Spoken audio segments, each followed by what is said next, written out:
এক গ্রামে পবন নামে এক ছেলে থাকতো। সে দেখতে অনেক সুদর্শন ছিল, আর তার ভদ্র ব্যবহারের জন্য গ্রামের সবাই তাকে পছন্দ করত। একদিন সে জঙ্গলের ভেতর দিয়ে হেঁটে যাচ্ছিল। বাহ, ছেলেটা দেখতে কত সুন্দর! আমি যদি বেঁচে থাকতাম, এই ছেলেটাকে বিয়ে করতে পারতাম। আজ মনে হয় পথ ভুলে জঙ্গলের দিকে চলে এসেছি। এখন যে কি করে বাড়ি ফিরবো কিছুই বুঝতে পারছি না। আহারে, ছেলেটা বাড়ি ফেরার পথ হারিয়ে ফেলেছে। দেখি আমি ওকে কোনোভাবে যদি সাহায্য করতে পারি। ওদিকে কিছু একটা পড়লো মনে হয়, দেখি তো কি পড়লো।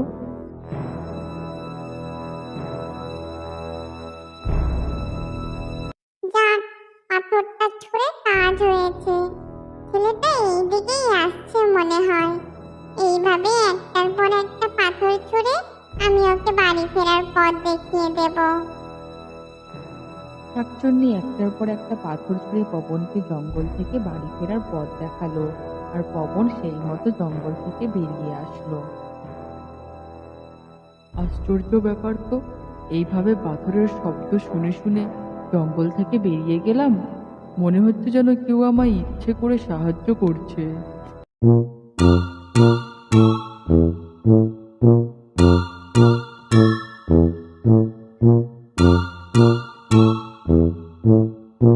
কিরে পবন, এত দেরি হলো যে বাড়ি ফিরতে?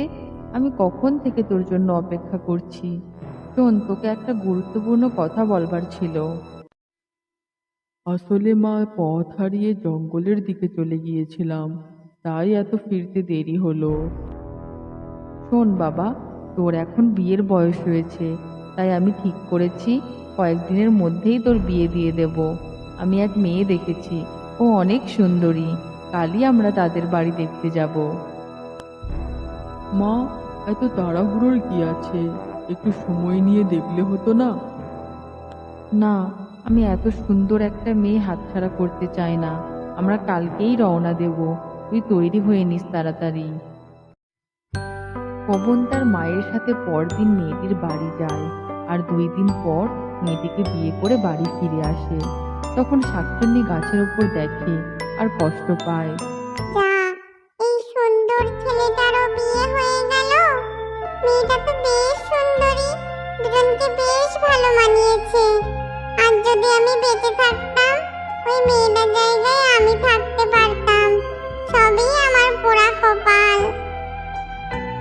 এসো বৌমা, বাড়িতে এসো। এখন থেকে এটাই তোমার বাড়ি, তুমি এখানে আমার মেয়ের মতোই থেকো।